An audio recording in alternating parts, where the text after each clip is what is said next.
తిరుపతి తొక్కిసలాట బాధితులకు శ్రీవారి ప్రత్యేక దర్శనం కల్పించారు టీటీడీ అధికారులు. తొక్కిసలాటలో గాయపడి ఆసుపత్రి నుంచి డిశ్చార్జ్ అయిన 16 మందికి స్వామివారి దర్శనం కల్పించారు. డిశ్చార్జ్ అయిన వెంటనే తిరుమలకు తీసుకెళ్లి దగ్గరుండి దర్శనం చేయించారు. దీంతో వారి ఆనందానికి అవధులు లేకుండా పోయాయి.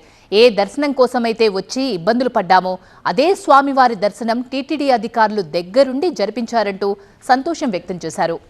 ఈ నెల 5న తిరుపతిలోని వైకుంఠ ద్వార దర్శనం టోకన్ల జారీ కేంద్రంలో తీవ్ర తొక్కిసలాట చోటు చేసుకుంది.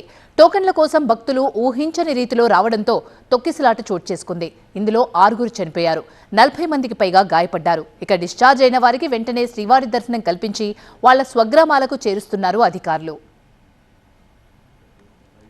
మేము వైకుంఠ దర్శనం కోసం టికెట్ల కోసం లైన్లో ఉన్నామండి.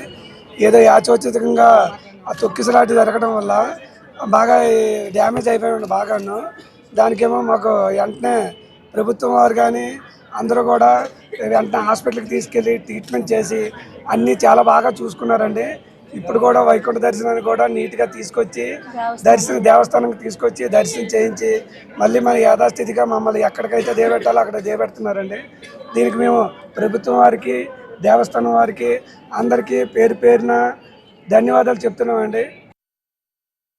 నాకు అక్కడ జరిగినా సరే అందరూ కూడా దగ్గరుండి మాకు హాస్పిటల్లో కానీ బయటను కానీ ఇక్కడ టీటీడీ వాళ్ళు కానీ అందరూ కూడా మమ్మల్ని దగ్గరుండి అన్ని విధాలుగా మమ్మల్ని బాగా తీసుకొచ్చారు. అన్ని సౌకర్యాలు మాకు ఎటువంటి లోటుపాట్లు లేకుండా అన్ని సౌకర్యాలు చూసుకున్నారు.